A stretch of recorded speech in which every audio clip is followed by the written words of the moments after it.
Welcome to the Acceleration Down an Incline Lab from Verona Area High School. Your materials will be a tape measure or a meter stick, a ring stand, and a ramp.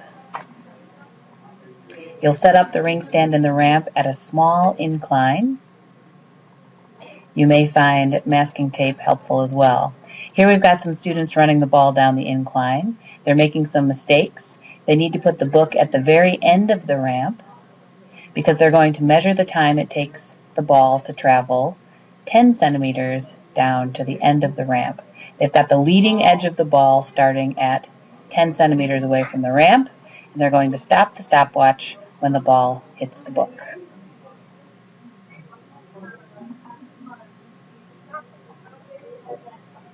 They decided to have the same person let the ball go and start the stopwatch at the same time and stop the stopwatch. In this video, we're going to look at how to use Logger Pro to graph and transform data. I've already got some data loaded for the Acceleration Down a Ramp lab. First, I'm going to double click on the columns and label them. This is my position information, and the unit for this are meters. I'll double click on my Y. This is time information, and the units are seconds. Now, what I'd really like is I'd like to add a new calculated column. I'd like to calculate final velocity. And to calculate final velocity in meters per second, I'm going to take twice my position divided by time. Hit done, and there is my calculated column. I'll double click on it to name it VF so I don't forget what it's called. Okay, now I'd like to decide what should be graphed. And now I've got time on X and time on the Y and position on the X. And that's not the way that I would like it to be. So I'm going to double click on the graph itself. I'm going to go to Axes Options. And on the Y-axis, I'd like position. And on the X-axis, I'd like time.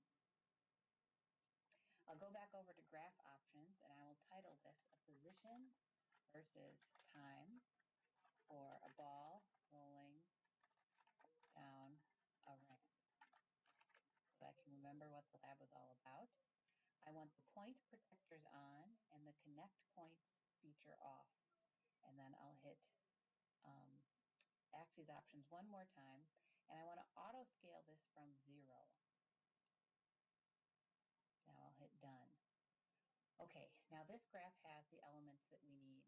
It's got a title, Y-axis label, X-axis label.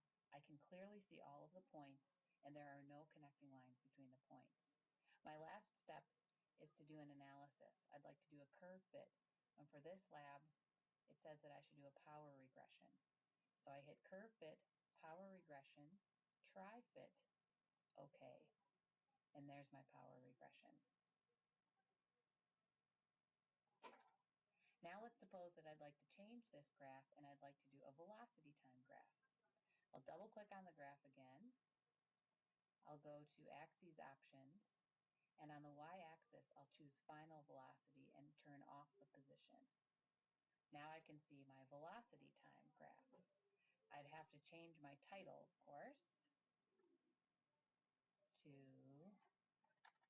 final velocity.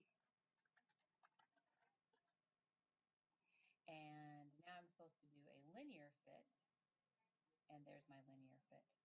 And I can print these graphs and share them with my group.